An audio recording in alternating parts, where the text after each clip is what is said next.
ലക്ഷ്യമിട്ടിട്ടാണല്ലോ ഇതിന്റെ പറയും. അപ്പൊ ഈ വർഷങ്ങൾ കഷ്ടപ്പെടുന്ന സാധാരണക്കാരായ നമ്മളെ കൂടെ പരിഗണിക്കേണ്ടത് സർക്കാർ തന്നെയല്ലേ. അപ്പോ സർക്കാരിന്റെ കണ്ണ് തുറക്കണം എന്നുള്ളതാണ് നമ്മുടെ ആവശ്യം. അതിനു വേണ്ടിയിട്ടാണ് കഠിനമായിട്ടുള്ള സമരങ്ങൾ നമ്മളിവിടെ നടത്തുന്നത്.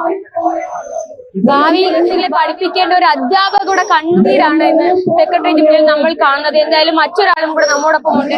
എന്താണ് ഈ അവസരത്തിൽ പറയാനുള്ളത്? ഇത്രയും കഷ്ടപ്പെട്ട് നിങ്ങൾ പഠിച്ചൊരു ജോലിക്ക് തന്നെയാണ് നിങ്ങൾ ഈ റോഡിൽ എന്താണ് പറയാനുള്ളത്? ഇത്രയും കഷ്ടപ്പെട്ട് പഠിച്ച് ഇങ്ങനെ ഒരു നിയമനം കിട്ടാൻ വേണ്ടി ഇങ്ങനെ ഈ തെരുവിൽ കിടക്കേണ്ടി വരുമ്പോ അത് ഏറ്റവും വലിയൊരു സങ്കടമുള്ള കാര്യം തന്നെയാണ്.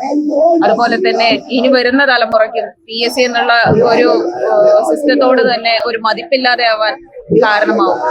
1ാം റാങ്കുകാരന് പോലും ഒരു ജോലി കിട്ടിയില്ല എന്ന് പറഞ്ഞാൽ അതിൽ കൂടുതൽ ദുരവസ്ഥ വേറെ ഇല്ലല്ലോ.